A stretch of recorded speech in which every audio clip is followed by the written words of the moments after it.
Welcome to the Beacon House Podcast, recorded live in Knoxville, Tennessee.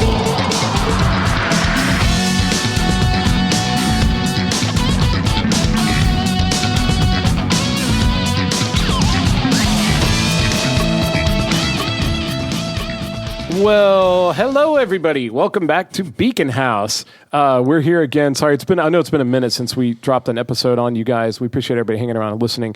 And we've got a real treat for you today. The original cast of Beacon House is back together.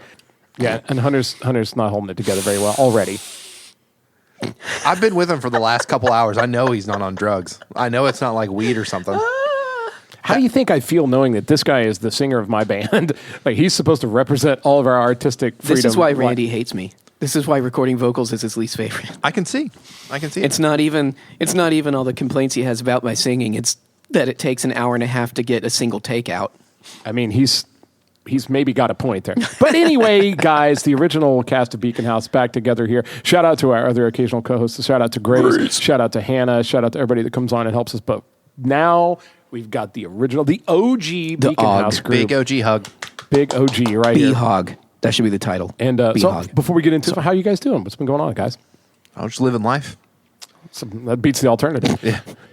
Eating too much Buc-ee's beef jerky. Yeah, that's right. Yeah, I recently had let's go ahead and talk about Buc-ee's right here at the top. Music episode, but we're gonna start with Buc-ee's. Yeah. Are we going to start with what's great about Buc-ee's or the conversion? What's terrifying about Buc-ee's? Yeah, go. First off, like it's so big. Mm-hmm. Like, what's your conception? It's like somebody took a Pilot Travel Center or a Casey's and just stretched it out to the size of a Walmart. But made it clean. Yeah, and that's what. So we were traveling to Nashville for a couple shows, and we'll get into that. Dude, I saw a show in Nashville that I'm just so dying to talk about. It's the band Bad Nerves. If anybody knows, my God, if not, stop and Google them right now. But we'll come back to it. But I had the Buc-ee's, and didn't you text me that same day? You were also at a Buc-ee's or something? Probably. I probably was stopping by to get that sweet Texas Philly cheesesteak burrito. The first time I ever went to Buc-ee's was with you and Hudson. Oh, when we all went to Nashville? We went to see Butch Walker. Yeah. Well, and shout out Butch Walker. Yeah. Who, by the way, just dropped that apparently the Marvelous Three, we should talk about this. Yes. They were all together in Nashville to go see AC/DC, like the final tour or whatever. And then the horrible weather we just had, that storm system that came through, sadly, just, I think Knoxville fared, you guys fared any damage or anything? We did okay. I hung out in the bathroom for 45 minutes, but that was about it. Well, it fucked up Kentucky. Like, right, but the same storm system killed like 19 people and really, really did a number on Kentucky. So we got lucky, but so I'm not, again, not to make light of it, but the AC/DC show got postponed. So all the members of the Marvelous Three are hanging out at the studio in Nashville with nothing to do, and they apparently recorded a new song, which is going to drop soon. Awesome. So I am super, because I'm not going to get to see any of their shows this fall because I'm having surgery and all that shit. Yeah. So at least we'll get a new Marvelous Three song this year. Anyway. You were asking about the conception of it. Like, I was horrified. I now love Buc-ee's. I thought it was like a cult. When I was walking through there, just trying to get to a bathroom, because let's face it, whenever you wind up at a Buc-ee's, you've been on the road for 2 hours. Your legs are falling asleep. You probably have to pee. Your bladder's sweating. Yeah. And that's the condition in which you enter Buc-ee's. My wife had not been to one. Shout out Libby, voice of Beacon House, and I texted her when we got back in the car to finish the rest of the trip, and I went, it was horrifying, just like you, like cultish. I was like, Libby. Scary. Libby, it was like a Hobby Lobby, a Home Depot, a Pilot Travel Center, all got just smashed into each other, and I hate it. And then they were all fused, incorrect. like in the movie The Fly. Yeah. But the bathrooms are gorgeous, and we can do that for a staycation if you want. So we'll just go stay at a Buc-ee's. I'd rather use that than my own bathroom. That was the takeaway. Have you ever stopped at like a Love's on the road, and then you walk into the bathrooms and it's just dripping? Everything's wet like a fucking cave. And you got to go, dang it, I wish there was a Buc-ee's on this route because this is gross. You're like, you know what? I'd rather poop my pants than have to put down 9,000 rolls of toilet paper just to sit on this toilet. My man's not lying. Yeah. My man's not. Listen, I mean, however you feel about, and Buc-ee's is a little cultish. I mean, like when they all start chanting about the barbecue, it's and terrifying. you're just trying to find like a phone charger or something. Yeah, I mean, it can really be a Brisket on the board. It's a little wild. But love to Buc-ee's because the best bathrooms on the road. I love them now. The best bathrooms on the road. Yeah. I was traveling with a female friend. I normally would give her a shout out, but because I'm talking about her pooping, I'm not going to say her name. But she was explaining, like, if you're a girl and you need to go to Buc-ee's, like, you can always find a stall far away from everybody else. There's just I think the secret of Buc-ee's bathrooms is, and by the way, all the bands that we're getting ready to shout out on this podcast, if you're traveling the highways and byways of the United States, use a Buc-ee's bathroom. Here's a pro tip for free. Stop at Buc-ee's if you need to use the bathroom. But the bathrooms are so expansive that you're never crowded. And I guess, when girls are all crowded into like a 2 or 3 stall situation, it stinks far more than men. Also, you know who you're waiting on. Like, but this is like total privacy. We heard you, Hunter. Battle shits. Yeah, no battle shits at Buc-ee's. And I would guess, let's rank like the top. The most incredible things about Buc-ee's, the beef jerky. For me, beef jerky and the bathrooms are the top 2. I don't know what the third would be. Literally, the bathrooms, the sandwiches, because I haven't tried the beef jerky yet. They're not the greatest, but like for road food, stellar. And I would say, as lame as it sounds, the coffee area that's similar to like a fountain soda place, but they have a coffee version of that there too. Honestly, I was in there one time traveling with somebody, and they had really nice blankets. Like, as weird as that sounds, over in like the part where they have like clothes. Yeah, they have really, really good like plush throw blankets. Did you curl up and take a nap? No, I did not, Hunter. But you're about to take a nap. If you don't watch, you're gonna watch that fucking attitude. Someone told me recently, and I haven't thought about this until they brought it up, which is when you're driving on the road and you want something like a sandwich to eat, it's always best to go with something dick shaped. Like a burger's always bad, but a hot dog's great. A corn dog's wonderful because you can drive and eat it with one hand. So I always go for an actual Philly cheesesteak burrito, which is shaped like a dick. I will say it's really easy to eat a banana while driving. It is. Oh, Beacon House does not sponsor such ideas, though. But Beacon House is right now 66% burn the city, and we do like to have a little banana ritual before gigs. That's true. So that's another Definitely shout out to not you. because we're old. Yeah, it has nothing It's to do with not that at all. Anyway, but well, so you originally, Casey, you reached out about doing this episode. Not like we need an excuse to do an episode. We always want to talk to you guys, communicate, and get out there. But you had reached out to me about doing a kind of a music-centric episode. Yeah. And I'm a sucker for that. That's all I ever want to talk about is music. But I'm here for it, man. And I've got some real good ones to talk about. Shout out, at the top of the episode, I just want to shout out Bad Nerves, shout out Dogma. We'll get there on these. Those are 2 of the bands that have probably made the most... just had the biggest impact on me in the last month. But there's a lot of other good things that are out right now, and I want to get into it. But you guys take the floor first and unveil. I've just been listening to a lot of new music recently, and I was like, I want to talk to somebody about this. Let's get it. First, and let's also rep some of these artists, man. Look, let's get some attention on them. Well, first and foremost, I've been listening to somebody who's already been super popular. I just discovered him late, which is Sturgill Simpson. Oh, buddy. I've been going down that rabbit hole, and it's been wonderful. I didn't know that was new for you. Very new for me. Okay. I mean, I knew some, like when I listen to some of his songs, I'm like, oh, I know this song. I've heard this song before. Didn't know it was Sturgill Simpson. That's actually the boat I'm currently in with Sturgill. Yeah. So I might do a deep dive. I know you guys really dig him in the band and stuff, but I didn't know that was... I mean, the guy, you can argue a lot, and I'm not the biggest expert on Sturgill. I have friends who are experts on Sturgill, and his career is very dynamic. Like, it has a lot of, like, some of his albums are very traditional country, almost bluegrass, even, like real traditionalist. And then some of them, like my favorite one is Sound and Fury, which had that whole Netflix movie. That's what, it's like rock. It's like acid rock, like crazy, like big wild guitar solos, and like and even weirder than the guitar on that record was like the synth. The keyboard playing was like super rude and in your face, like real 80s overproduced like keyboards, and it was just like very, very striking. And his next album, he totally left hooked right back into like deep traditional country stuff, like, the guy's got range. Well, and that's the kind of country I like. I can't do stadium country. Bro country. They call it bro country. Dude, I hate it with a fiery passion. I can't stand it. But Sturgill Simpson, he kind of reminds me of a modern day Merle Haggard in a way. Oh, yeah. That's fair. And also Sturgill's like a very outspoken guy. Like, if you get a chance to catch him, like, he's done, I think, 2 or 3 Rogan episodes where they talked to the guy through all the way through, but he definitely did one for Sound and Fury. That's how I found out about it. And I mean, he's just got a lot to say about a lot of stuff. Like, very visionary artist. Are there any particular tracks that are tickling your ears? Let It Go. Actually, the whole album. Let me pull it up here real fast. We should, and by the way, we should probably say, like, any listeners who are really on board with us for this music episode, pull out the Notes app on your phone, get your damn pen and paper. I prefer the good old pen and paper, whatever. But get ready to write some of this stuff down because, man, we're going to really throw some musical gems your way that will enrich your life. I promise. His album, Meta Modern Sounds in Country Music, which has the greatest cover for a country music album. God, when did that come out? 2014. Damn, that's awesome. Yeah. And you scroll down through here. So that's pre-Sound and Fury. Yeah. Yeah, okay. Wasn't that like 2018 or 19 Sound and Fury? Couldn't tell you. Something like that? Couldn't tell you. Maybe, 2019, maybe. Sound and Fury.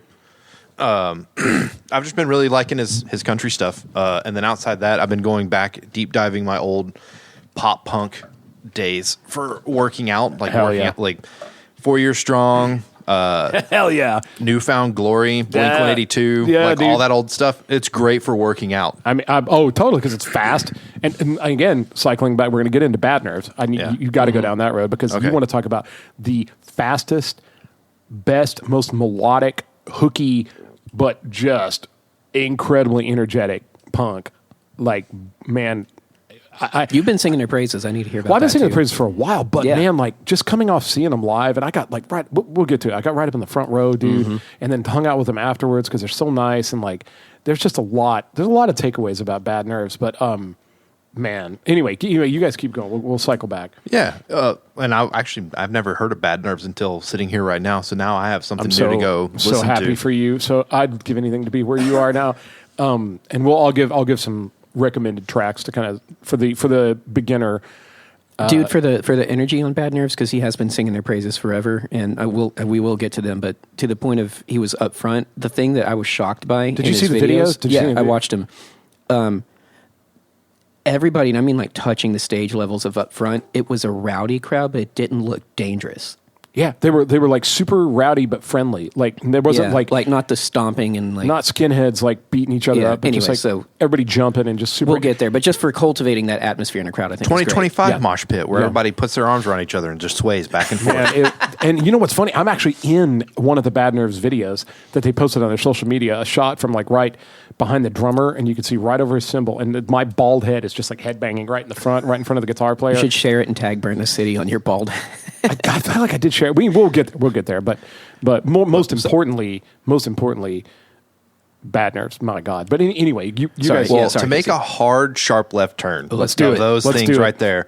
I have been listening to a lot of Christian hip hop and rap, and it is pretty outstanding stuff. Which is interesting for me because that's one of my being and rediscovering my faith 3 years ago, kind of thing, and like listening to all this music. Christian music has never really grabbed me. But now, like, I'm kind of doing a deep dive into, like, hip-hop and rap with Christian artists. And, dude, they really know how to make a song catchy and fun without shoving it down your throat. Yeah. Yeah, we talked about right before we started recording. You had mentioned like Christian hip hop and stuff like that, and I was like, man, honestly, for me, I've heard a lot more legit Christian rap and hip hop lately than I have like Christian rock. Christian rock seems to have just like a big failure rate, and I'm not trying to offend anybody, or I'm just talking strictly from like an artistic perspective, or just from listening to music. And I think Hunter, you had some interesting things to say. well, it's because to the point Casey's making, current modern Christian rock, and I'm just going to group it in with like Christian country and all the other stuff, suffers from CCM syndrome. You're just contemporary Christian music in general.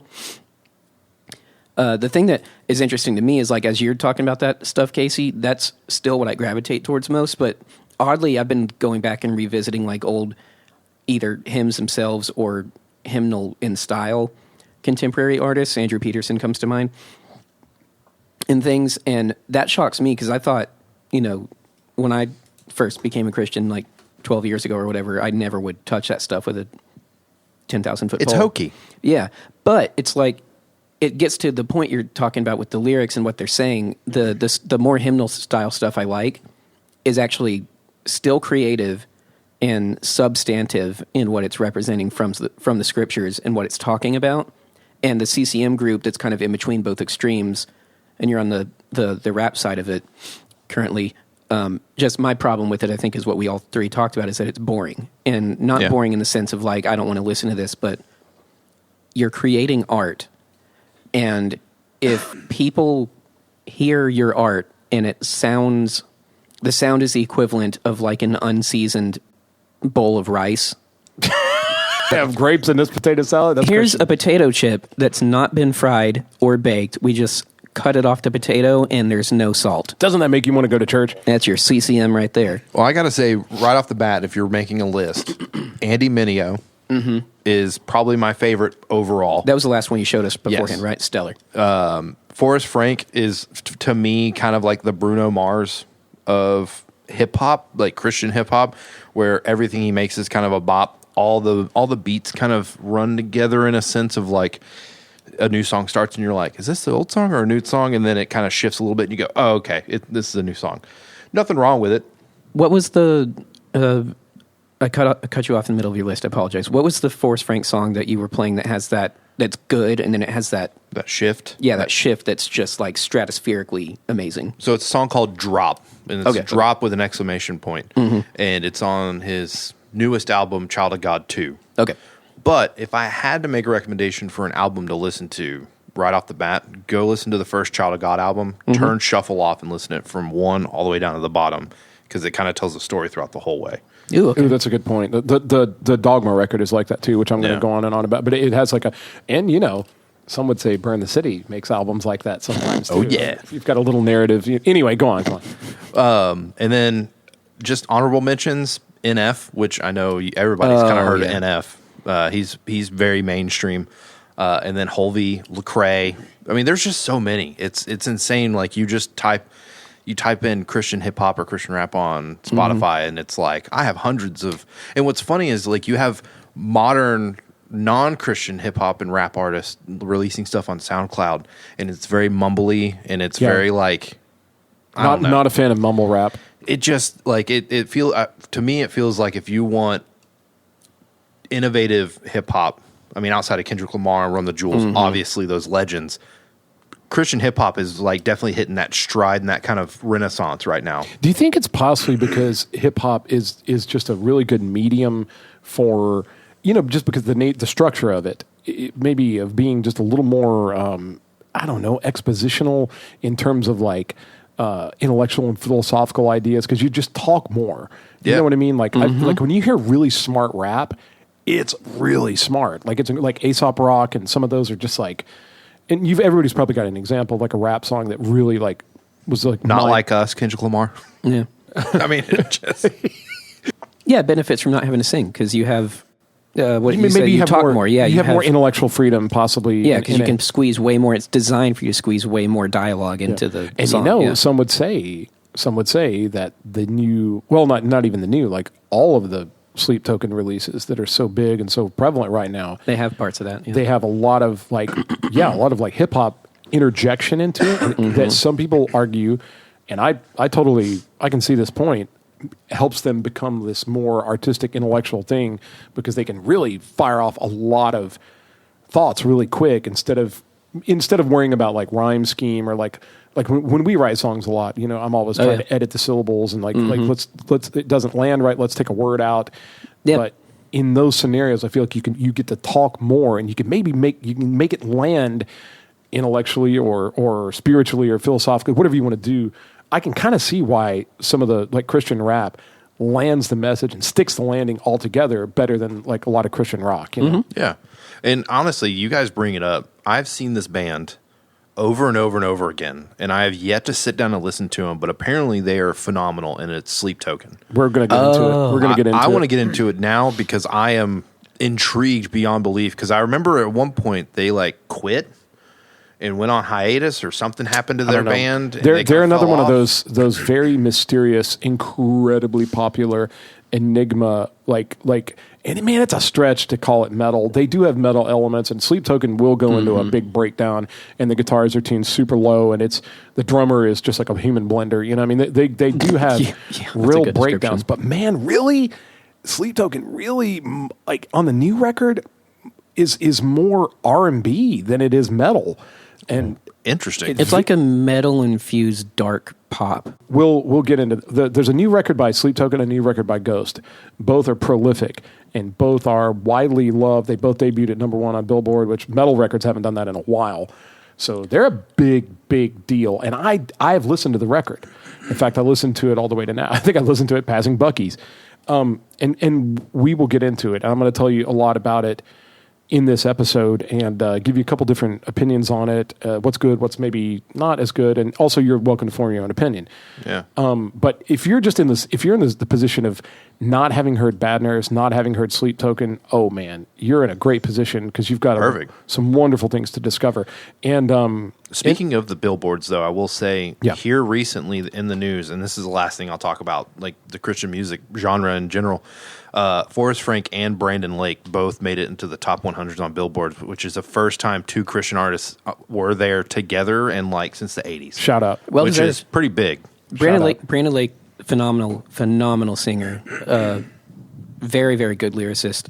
Well, he's got that song with Jelly Roll, which I think definitely helped. Oh, 100% it did. Of course. Yeah. And again, you know, the internet levels the playing field. Like there's just Instagram and YouTube and Spotify have caused like there's not as much gatekeeping in the music community anymore. You know, you can break through, which is wonderful. I love that. Yeah, Butch Walker from Marvelous 3, shout out, my fucking hero, was one of the very first people to say, "Look, I support it." And he had songs where he said like, "The record business is fucked." And it'll separate a boy from a man, you know, like now you really got to get out there and do it. You got to prove it. And it can't just be that the label chose you to be the most successful one. Like the internet will correct. Like there's and again, for big bands like Sleep Token and Ghost that are right at the forefront of it, if they drop the ball, you got bands like Dogma right behind them ready to pick it up. And I think, I don't know who's going to know in the long run, but for my money, I think Dogma's got them both beat, and we'll get into that. And that's a bold statement. I need to look it up while you guys talk about it for a second.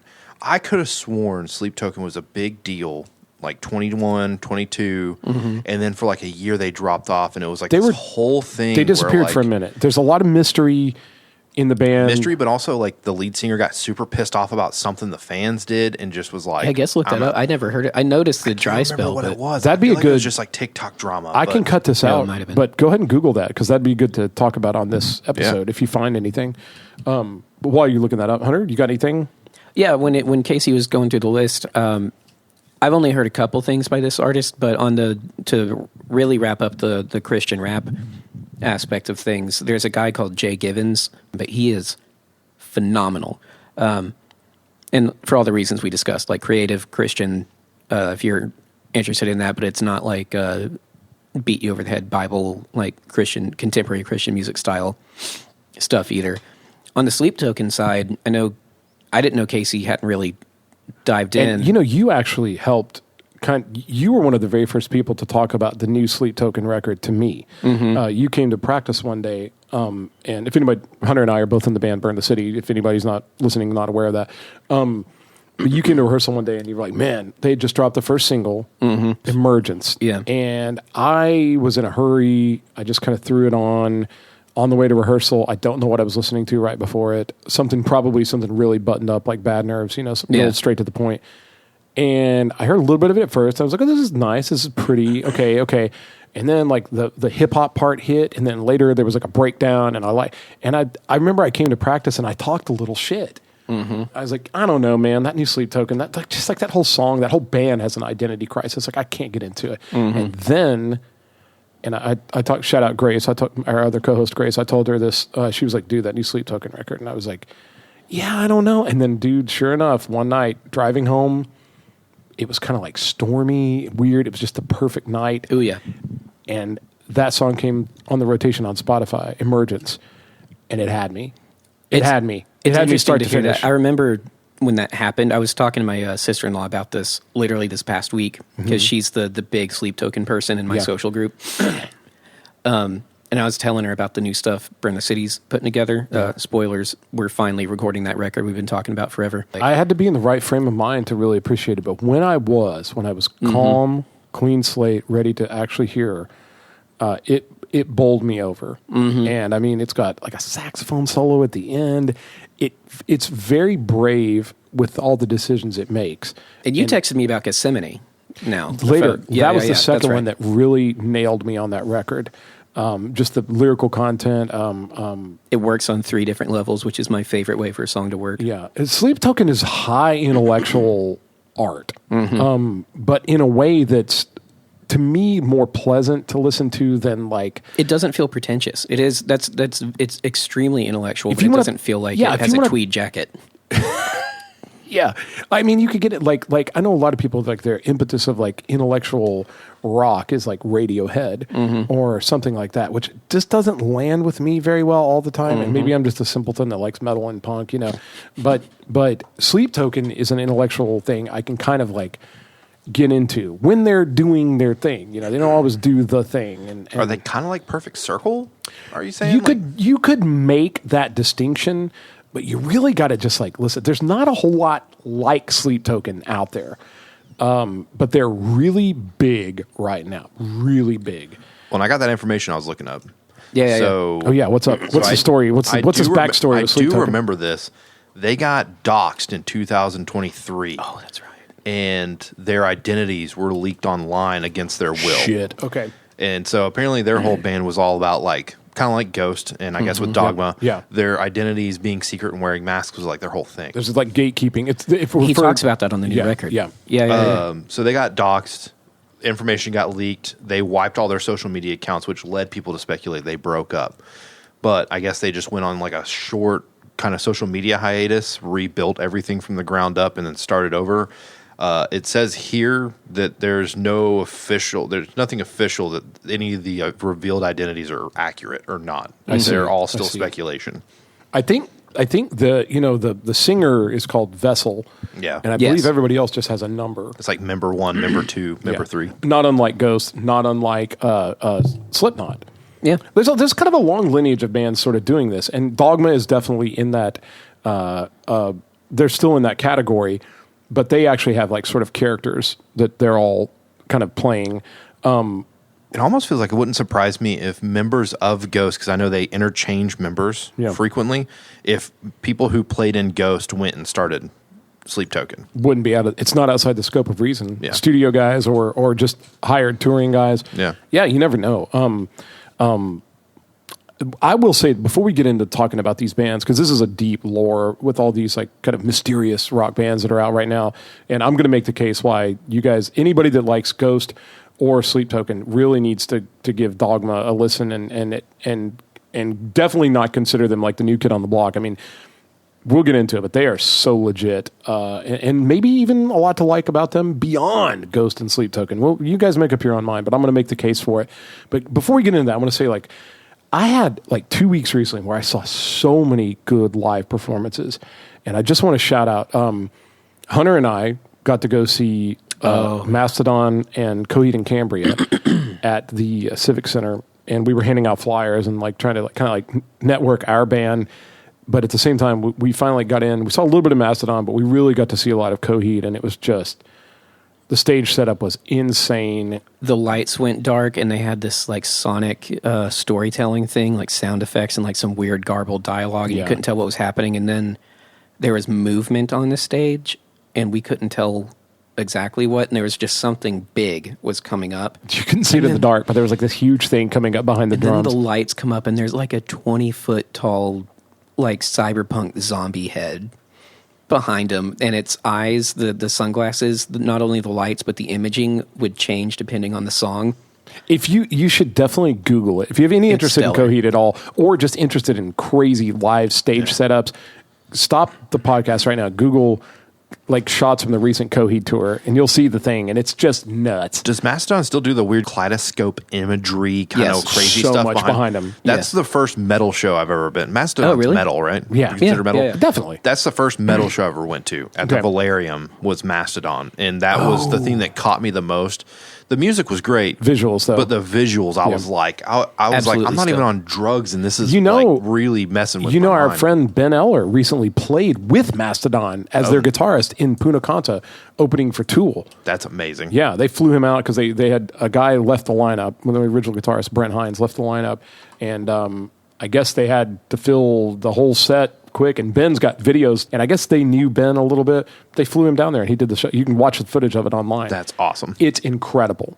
Incredible. I was so proud of him. Shout out Ben Eller. I mean, not that he needs a shout out. He's like insanely famous now, but we're real proud of the guy. And but we saw Mastodon. We actually saw Ben at the show. He wasn't playing at the show here, but we saw him in the lobby and hung out with him. Sweet guy. Some friends from 10 years, which was cool. Yeah, there was everybody there. It was great. But we saw that show, which was just a lot. And then the lights were too much. If I could lob one complaint their direction, they had a stellar laser light show. It was stellar. Don't get me wrong, but it was a little painful too. Mastodon or Coheed? Coheed. They're trying to do the Pink Floyd thing. It kind of was, and I don't know that they need it. Yeah, that was our takeaway when we talked about it, because it was not that it was bad, but yeah, when we were leaving, we were like, you've got legions of Coheed and Cambria fans who have collected every single comic book. They know all about that love story. They're singing every word passionately. Like, Coheed doesn't have to work that hard. It was overproduced. That's what we said. We were like, it was a great show. The statue, stellar. The lights, still great. The playing and singing, just unbelievable. Yeah, but it was... The energy, just... It was phenomenal. Mastodon, too, just incredible. Periphery open, too. Shout out to them. Mm-hmm. We were kind of networking at the time. We didn't get to see a ton of Periphery, but... Could hear it. And then just like a few days after that, I got to go to Nashville and see Bad Nerves. And Bad Nerves is a very young, very, very cool, advantageous punk band out of England, Essex. I know that because the guy told me this last week.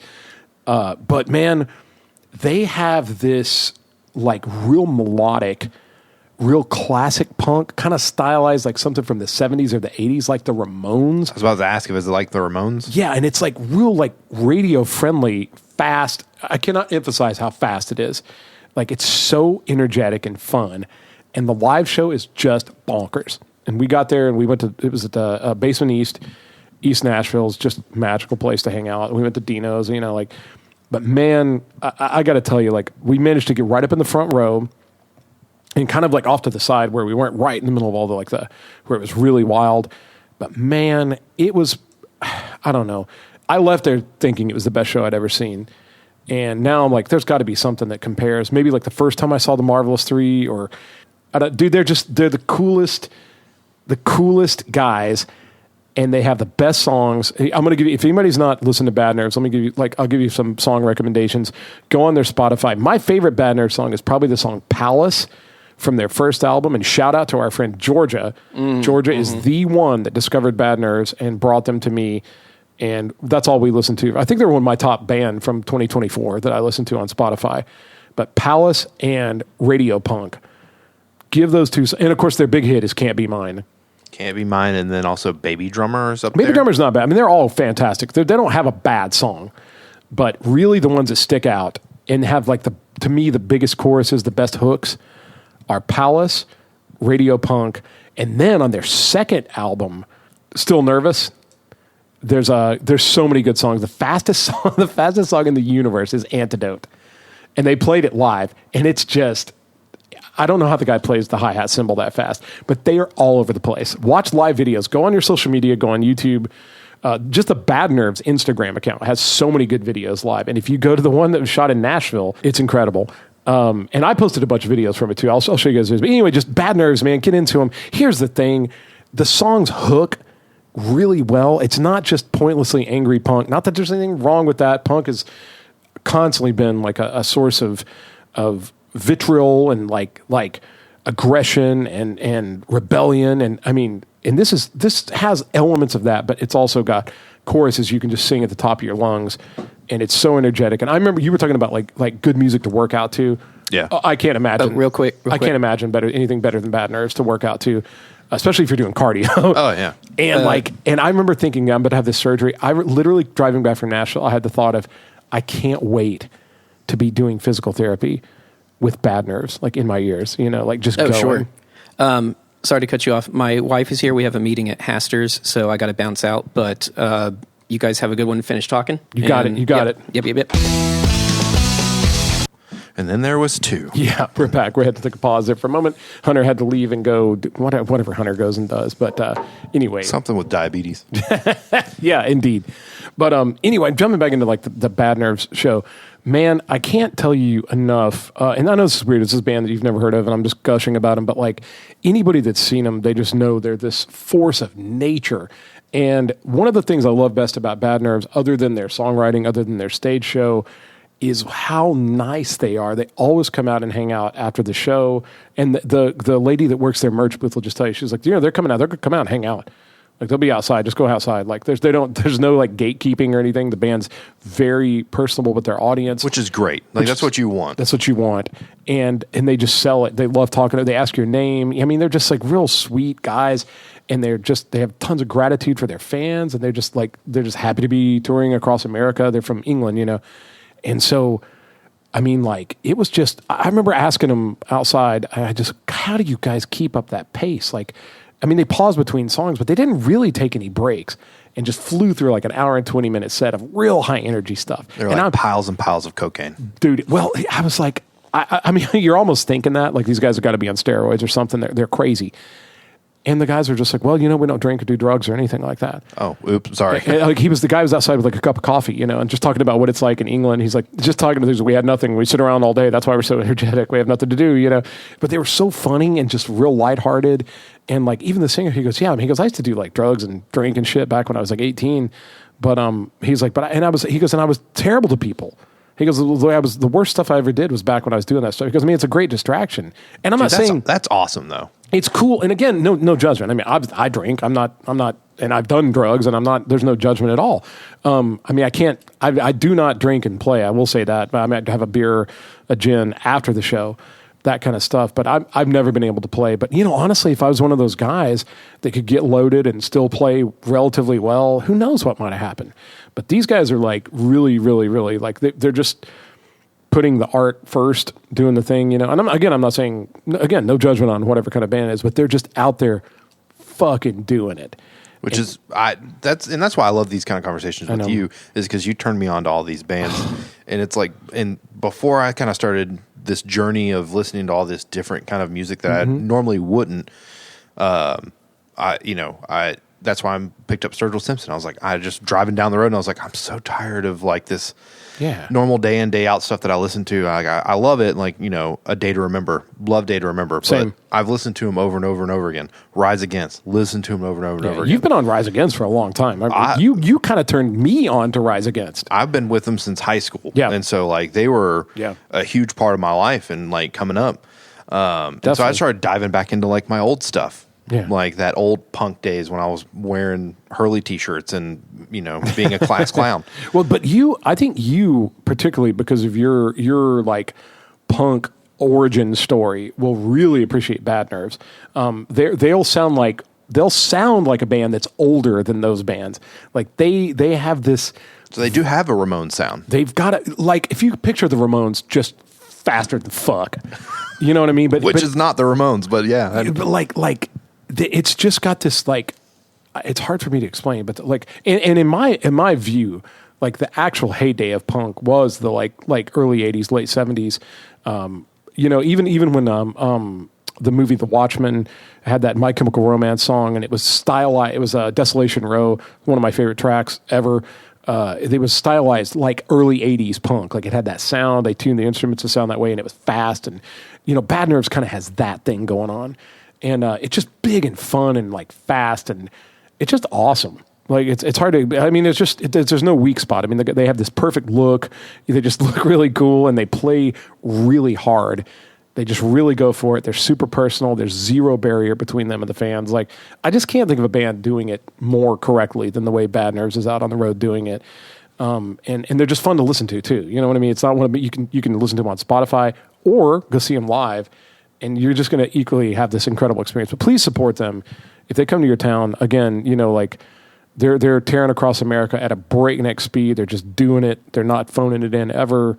They're just the greatest guys. So they really deserve your support. Already followed them on Spotify. You're going to have a good time. Start with Palace. Start with the song Palace. It's so fun, man. And I do want to give a shout out too. We're talking about hanging out outside, talking to the band after the show, and they're so fun and friendly.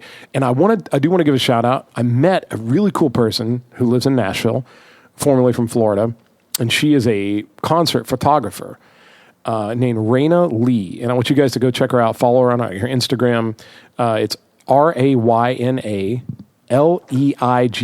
Raina Lee Photography.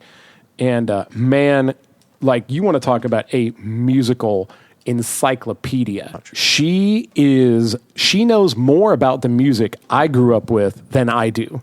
I mean, she was talking about stuff that, like, even the guys in my band don't even all know about, like members of like bands like Mr. Big, and she knows who Paul Gilbert, the guitar player, is, and just on and on. She does the magic of the first Cinderella record, Night Songs. Shout out Ben Eller. Shout out everybody. We talk about that. I mean, I couldn't hang with her. Like, she was like, oh, do you like this? Oh, do you like that? And also, she took the coolest pictures of Bad Nerves, lives in Nashville, does concert photography. Follow her, support her. We hope that we can maybe get a gig in Knoxville and bring her in to take photos and stuff. But I mean, again, shout out Raina. She's super, super cool. We stayed in touch on Instagram after that. But the Bad Nerves show was just a slam dunk all the way up and down. Like, I'm following so many new people today. I know. Sleep Token, Bad Nerves, Raina. And I do want to give a shout out too. I got to come straight back from Nashville and dip into the Open Chord music venue here in Knoxville. And Alien Ant Farm was playing. You know, they had the Smooth Criminal cover back in the day.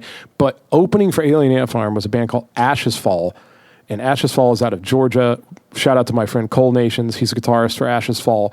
And he's been one of my cable customers for years and years and years. And we finally got to like hang out in Knoxville. And they were so good and they were so sweet. And just like the whole crew that came with them at their merch table, I hung out with them for a little while there. Really, really nice people. So, man, I've had just like a live concert deluge of awesome things going on.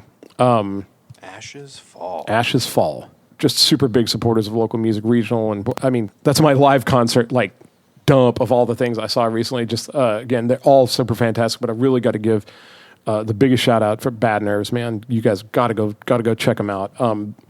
I've just had Bad Nerves on the brain recently. Such a good band. So cool. And once again, just the greatest guys. Like, well, the picture on their Spotify, they look like they're just fun. Like, just fun. They look like the way you want a young English punk band to look. Exactly. Like, they've got, and not that looks matter, and if they couldn't back it up, the look wouldn't mean anything. And by the way, that's also going to be true when we get to this other band that I'm obsessed with, Dogma. Yes, they have a very stylized look. If they couldn't back it up with songs and playing, it wouldn't matter. But man, in the case of Bad Nerves, those guys back it up. They can bring it. They have a cool look. They have a cool vibe. But man, even if you weren't looking at all, like, go to Spotify. They'll sell it right there. The tracks speak for themselves. And yeah, Dogma. Oh man, where to start? So, how did Dogma get on my radar? Have you seen them live? No, they Okay. and I didn't even know who they were. I probably didn't know who Dogma was, even maybe at the beginning of this year. They toured America in 2024. I didn't know anything about it. They actually came to Atlanta, and so you can view a lot of these shows online. There's streaming footage of. They have maybe one of the most impressive online presences I've ever seen a band have. Like, there's so many people uploading videos of their concerts, taking photos of them. So I mean, it's just. If you go on Instagram and type Dogma, it's gonna take up the rest of your night. Before you even talked about them, I was seeing clips of them on TikTok, and I was like, "Who's this band?" Yes, then that's the thing. And the one that got me, and I'm going to recommend, like, if anybody just wants the gateway drug into Dogma, they have a song called "Carnal Liberation," and it has this searing guitar solo. I mean, just unbelievably good phrasing. And the girl that plays it during this live set comes out, and I think they put a crown on her just for this song because she's about to really, really like fucking light it up. And she comes out to the front. The other ones like gather around her, and she absolutely turns the guitar to a pile of ash. And she's got this crown that has like these spikes. I mean, she looks like this Gothic Statue of Liberty shredding the guitar into the ground. I mean, I had no chance. I gotta look that up when I get home. I was dying, and I remember I sent that clip to several of my music friends, and I was like, how does this exist? Like, how many cool things can you fit into one clip? And I just went down the rabbit hole, man. And so to give a little bit of backstory, Dogma is very much in the same vein as Ghost. I would probably compare them more closely to Ghost than Sleep Token. Sleep Token tends to be a little calmer or just a little more long-winded. They take a lot of time to get to the payoff and that kind of stuff. You kind of got to be in the mood for Sleep Token. Ghost almost sounds like Journey with a little bit of like metal thrown in, you know? Like Ghost has this like... I can't wait for Ghost to cover Journey. I mean, they kind of do on the new record. We'll get there. But Dogma is very much like that. Like they're not... They have... let's get back into what their whole image. So it's all-female band, 5-piece, 2 guitarists, drummer, vocalist, bassist. They're all at the absolute top of their game in terms of like playing. The 2 guitar players shred, but tastefully shred, which makes it even better. That's the hardest thing, is to have chops but know when to use them. They're phenomenal. Stage presence is incredible. The bass player is a monster. The drummer is putting on a clinic the whole time. I mean, she's unbelievable, plays a huge kit and plays it really well. You know what I mean? Like it's they just shred, and their image kind of like evil nuns. You know what I mean? And they've got like they do look like the Nun movie. Nun. And the thing about the makeup, it's the makeup is very much more, think like Kiss.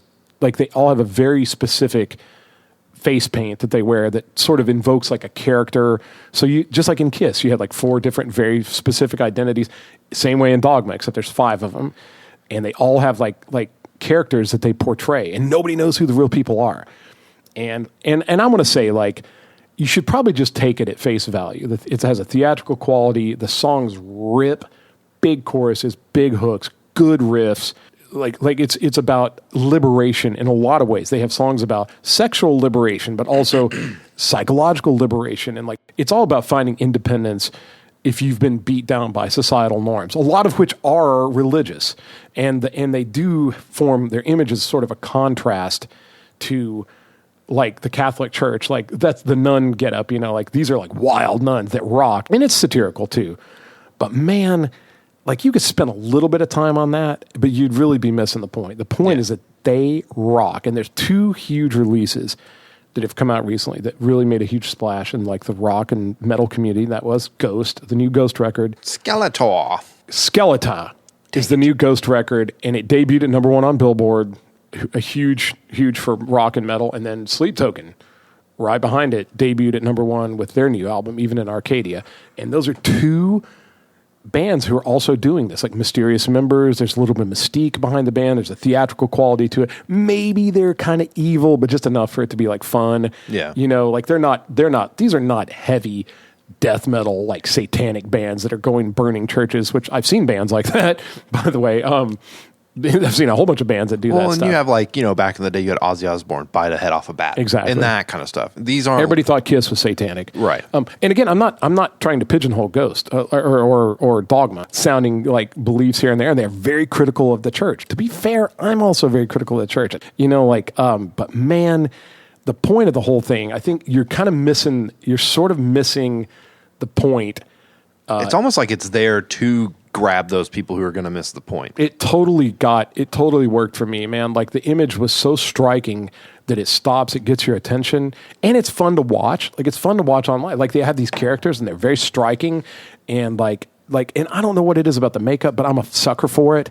I was the same way with Kiss. Kiss was my first ever favorite band, and they had these like white, even like the movie The Crow, when that guy had his face painted white. That just, the image of that, people portraying these extremely like powerful characters with like the white face makeup, it just does something for me. I love it draped in the melodicisms of rock music. I'm a sucker for it, but Dogma does it really, really well. And man, it's not just the image. They shred. The songs are good. Songs get right to the point. They hook real big. There's also some theatrical stuff. Like in the songs, there's a lot of keyboards. There's symphonic stuff, choir stuff. I mean, it's like, it's really intense, but not overly heavy. I would say they're about as heavy as like Metallica or something. You know, it's like very palatable heavy. There's almost all clean vocals except for just a few screamy parts on just a couple songs. But I mean, if you listened to and enjoyed Ghost, you would absolutely devour Dogma. And honestly, man, for my money, lately, they rock.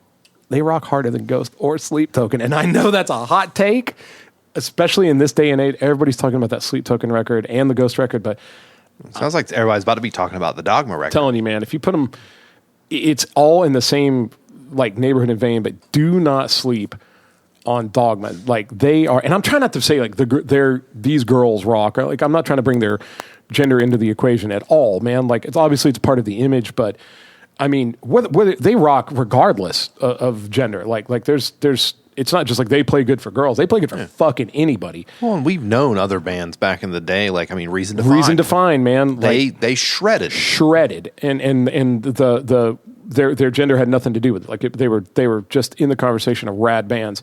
But yeah, Dogma has that same allure that Kiss, Alice Cooper, King Diamond, Ghost, Slipknot, Sleep Token all had those things, but they have chops and energy and the theatrical narrative. It's just really, really, really good. But again, you know, you guys do your own research. That's just my huge recommendation. And they're just doing it right, man. As far as like theatrical heavy rock goes, they are killing it. So I'll give you some go-tos here for Dogma. If you want to go on Spotify, the songs I recommend to kind of start off with, and you'll see, like they're hooky. You'll be screaming and going down the road, smashing the dashboard. Like it's that kind of stuff. I love that. Yeah, it is. And again, they look like, is this like a super heavy band? Are they wearing corpse paint? Is this like a Swedish death metal band? No, they have that aesthetic, but their songs are very, very much more like catchy with like fire breathing, driving guitar riffs. There's just a lot to love. Just like Bad Nerves, they just come out of the gate and slay. So if you go to the Dogma record, it came out in 2023. So it's not a new record, but it's getting a ton of play, and they're playing all these songs live. I recommend the songs. Track number 2, Feel the Zeal. It just sounds like a coolest 80s, 90s type guitar riff, big chorus, awesome breakdown, really cool solo, slick, kind of like understated. It's amazing. I recommend Feel the Zeal, and then a few songs later, there's one called Bare to the Bones. And then if you really want to get like pummeled by like the guitar onslaught of Dogma, it's the song Carnal Liberation. And it's a cool song anyway, but man, the solo is nuts. And I gotta recommend, go ahead and go on your social media, go on your YouTubes, your TikToks, wherever you're going to go. And just Google like Carnal Liberation guitar solo. And that if that doesn't seal the deal, then you probably shouldn't listen to this podcast. Well, all I know is like this morning, I was working out doing leg day, and I put on their cover of Like a Prayer. Oh, it's insane. I was like, I looked them up, and I was like, I want to do my homework a little bit, and I was like, well, I know Like a Prayer, so I'm just going to listen to this one first. It was great. It's great, and I think they got a lot of visibility. There were high optics behind that cover of Like a Prayer that they did, and it's very true to the original. The original rocked anyway, but now they've kind of put a spin on it. And it's got some theatrical, like choir vocals. But man, another thing about their cover of Like a Prayer is there's like 2 different guitar breaks, one earlier and then one at the very end. And it's just amazing. It was incredible. I really had a lot of fun, like lifting weights to it. They play their butt off. They are so good. And just, again, visually, they're just stunning live. And I'm not just talking about whether or not they're attractive, like, you be the judge of that. I'm not going to pigeonhole them into that thing. They're all very, very beautiful women, but like, man, that's not the point. The point is that they kill. They just kill. And the whole aesthetic is, they're coming out of the gate swinging. It just kills. Go listen to Dogma. Go listen to Dogma. But real quick, because I don't know how much time you got, but I got a minute. I don't want to keep us too late, but you said something a minute ago that kind of struck up a thing for me that I didn't really think about until now. Yeah. Which is, you're talking about their whole like stance on like what Dogma means and things like that. Yeah. One of the things I find kind of funny about between me and my wife is our music tastes are wildly different. And it didn't dawn on me until now that a lot of that probably has to do with the upbringing we came up in. Because she had a more traditional religious upbringing than you. Okay. Yeah. Okay. But it's also like, I've didn't think about this, and this may be complete BS, but it's like people who have a really good white picket fence kind of upbringing, you don't tend to see them gravitate towards punk and metal and rock, because those things are like, I gravitated towards that because like in high school, I didn't have really good high school experience. And Sure. so like I leaned heavy on that because those songs I was like, yeah, F the system, F the, F bullies, all this kind of stuff.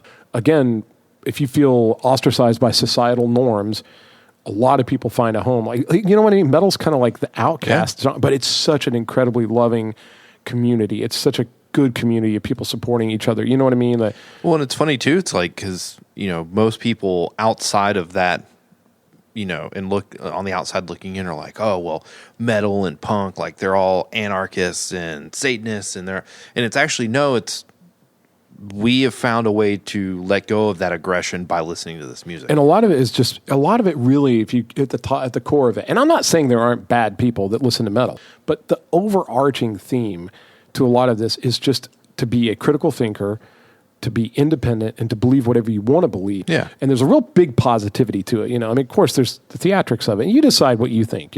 Anybody that's like super traditional Christian and doesn't listen to secular music is probably not going to land with Dogma. However, it sounds like if those people were to go up to the members of Dogma and be like, I actually like your music, they would be very welcoming, as would any other metal band. They seem really nice. Like, of course, they have like characters to play, but they seem really, really cool. Which is the message people should take from that. Yeah, and also, man, they just shred. The singer is just possibly maybe a theater or, I don't know, man. She's almost got this sometimes almost even like a Broadway kind of like a delivery, but just... One of the things I noticed by looking like at the some of the pictures and videos, they all seem tall. They all seem incredible. They're wearing big heels. Like that must be that. That's one of the. I was like, how can they be this tall? I was like, oh, well, they've got like platform shoes on and stuff. Like, they're like Amazonian tall. I was like, good Lord. Yeah, they've got that whole. You remember when we used to go to the Valerian? Like the girls would come out like the characters. Go-go boots. They had huge shoes, and you were just like you're in the presence of like gods, like. So they definitely unicorns. Yeah, they have like a live thing like that. So anyway, again, my two big takeaways: definitely Bad Nerves, definitely Dogma, but also get into the Sleep Token record. Let us know in the comments what you think. Like, I thought like some of the tracks on it are just crushingly beautiful and good, but then driving to Nashville, some of it was a little repetitive, and I was like, this doesn't. It just didn't spike my heart rate the way the Dogma record or the Bad Nerves record did. And I saw somebody online describe, they said Sleep Token is sort of the Florida Georgia line of metal. And I was like, oh no. I don't know if I agree with that, but I don't know. And again, not to take the piss out of that new Ghost record. The Ghost is fantastic, and they're leading the charge for good melodic, hooky metal, that we love. And Burn the City is very inspired by Ghost, particularly the last record called Imperia, which was it had a couple things on it that were spectacular. And we modeled a lot of our production after that album. So love Ghost, love Sleep Token, but I just think Dogma's doing their shtick better than them these days. So if you're into theatrical metal with possibly like a mystery, and the album does have kind of a story that like it starts out and the main character is Lilith, and like she starts out and goes through a complete transformation by the end of the record. And it does get a little dark, but I mean also it's just rocking the whole time. You know what I mean? Yeah. Journey might have been singing about some pretty dark stuff too, but they had big hooks, All those like old school bands had, if you play their album backwards, it says this and says that. Yeah. And in reality, dude, it's just guys wanting to rock. Dude, I mean, I just, if you get too far into that, if you go to Reddit and you read all the subreddits and they go, you're really missing the point. You really need to just watch that Carnal Liberation guitar solo. That's where you should start, watch them rock. And they even have like a medley they do. I've seen them do live where they'll start out and it sounds like the Shania Twain. You hear like the dun, dun, dun, dun, and the girl goes, let's go girls. And then they start playing Pantera. Oh, and they go straight from Pantera into Iron Maiden. They go straight from Iron Maiden into Master Puppets by Metallica. They go straight from Master Puppets into, I want to say the next one is Megadeth. They go straight from Megadeth into Slayer. They go straight from Slayer into Lamb of God. And then they finally go into one of their songs. But I mean, like... They know what they're doing. They definitely know what they're doing. They tear through it. And I'm just here to give props. These girls are doing kick-ass work out on the road. So check them out. Check them out. They're going to hit America. If you're here in the States like us, they're coming. They're coming, and they're going to rock our ass off. I can't wait. I can't either. It's going to be so good. You got anything else? No, that's it. All right. Appreciate everybody listening to me rant about Dogma. All my friends have been listening to me anyway. I loved it.